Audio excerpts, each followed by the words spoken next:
Hi hello నమస్తే, నేను మీ Ganesh Killa. Here is my non spoiler review of the film Return of the Dragon. సినిమా చూసిన తర్వాత నేను ఒకటే చెప్తా, చాలా ఫ్రెష్గా అనిపించింది. సీరియస్లీ ఎవరైనా సరే మంచి ఫ్రెష్ మూవీ, ఫుల్ ఆన్ ఫ్యామిలీతో చూసి ఎంటర్టైన్ అవ్వాలి, మేము థియేటర్లో చూడాలి, సినిమా చూసి చాలా రోజులు అయిపోయింది అనుకునే ప్రతి ఒక్కరికి ఇదొక one of the best entertainment ఇస్తుంది థియేటర్లో. సో వీకెండ్ కంటే పెద్ద తేడా ఏం లేదు, రేపు పొద్దున్న వెళ్ళి థియేటర్లో సినిమా చూడండి, మీ అందరికీ నచ్చుతుంది. సో సినిమా గురించి మాట్లాడదాం.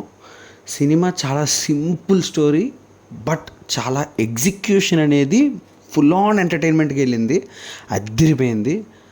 వన్ మ్యాన్ షో అని అనగానే ప్రతి ఒక్క పర్ఫార్మెన్స్కి బాగుంది. అండ్ కామెడీ అయితే పీక్స్లో వర్కౌట్ అయ్యింది, డైరెక్షన్ చాలా బాగా వర్కౌట్ అయ్యింది.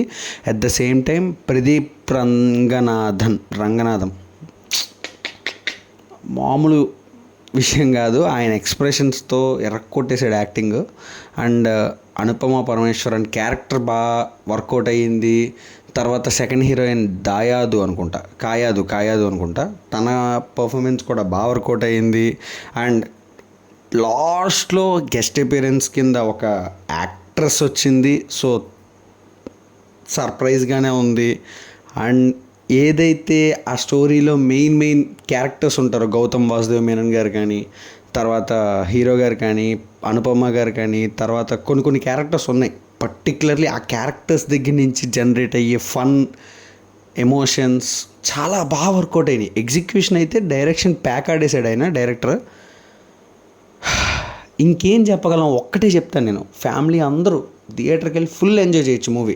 సో ట్రస్ట్ మీ, థియేటర్కి వెళ్ళి మీరు సినిమా ఎంజాయ్ చేయకుండా సోది సినిమా వేస్ట్ ఆఫ్ మనీ, పెట్టిన దానికి న్యాయం జరగలేదు అని అంటే జస్ట్ కామెంట్లో అమ్మ బూతులు తిట్టుకోండి, నేను పర్మిషన్ ఇస్తున్నా, మీ ఇష్టం అంతే. నేను ఇంతకు మించి ఇంకేం చెప్పలేను. సో ఒకటే మాట, ముందుగా నా ఛానల్ని సబ్స్క్రైబ్ చేసుకోండి, పక్కనే ఉన్న గంటను కొట్టుకోండి, అలాగే థియేటర్కి వెళ్ళి సినిమా చూడండి. సినిమా ఎలా ఉందన్నది మీరు నాకు కింద కామెంట్లో చేయండి. Thank you so much. Signing off. నేను మీ గణేష్ కిల్లా. బాయ్.